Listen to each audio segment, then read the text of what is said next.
Ja dúfam, že tento rok bude nejaký blahý, už tady si mal nejakú novú kabelku. Aj veľmi dobre vieš, že peňažinky nemám ani trochu. Áno, technika sem, technika tam, keď si ty stredobodom pozornosti, ale na moju kabelku ti nikdy nevíde. Vlastne ty si taký drahý amatér, ktorý... Áno, mami? Ahoj, synáčik, šťastné a veselé prajem. Tebe aj tej tvojej... Myslíš Zuzku? A to je jedno. Poslala som ti fotku stromčeka, ale ty si mi ešte nič neposlala, čakám na to od rána. No vieš, my ešte stromček nemáme, dnes to budem riešiť. Akože nemáte stromček, je 24. december a vy nemáte stromček? Ako je to možné, že nemáte stromček? Ja som už čakala, že nám pošlete fotku a... Počkaj, zavolám ti neskôr. To si mi chcel kedy povedať, že nemáme ešte vianočný stromček. Včera si mi sľúbil, že Milan ti jeden stromček odloží a teraz, keby ti tvoja matka nezavolá, tak ja vlastne ani neviem, že žiaden vianočný stromček mať nebudeme. Vieš, aká je situácia na Slovensku, veď predávaj môj. Ale dobre, Vianoce bez stromčeka, to si neviem ani predstaviť, nemám kabelku, dobre, zmierim sa s tým, ale stromček? Veď pozri, dnes pôjdem do lesa a zoberiem ten najkrajší stromček. Keď pôjdeš do lesa? Ty vieš, čo sa stalo tomu susedovi od vedľa?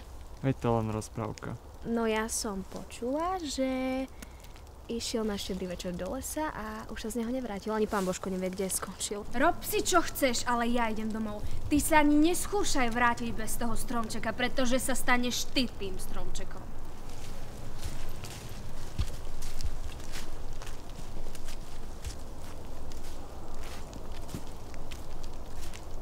Rozmysl si, čo robíš. Ešte máš náš.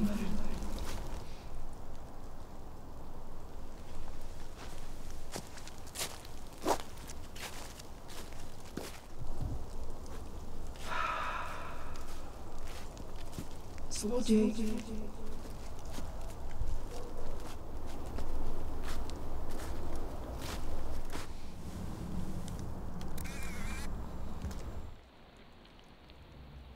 Verko, juhu.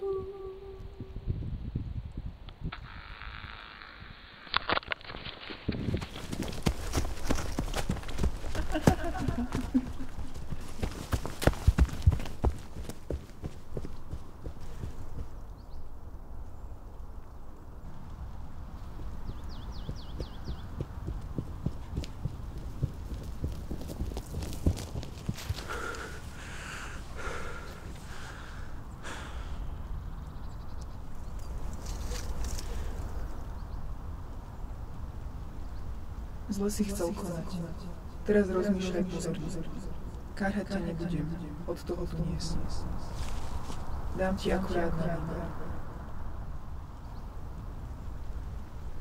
Pokojný odchod.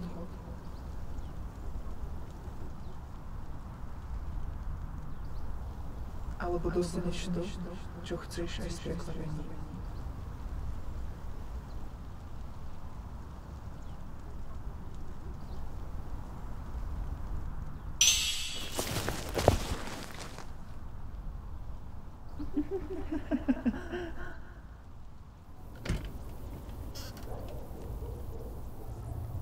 Aspoň niečo.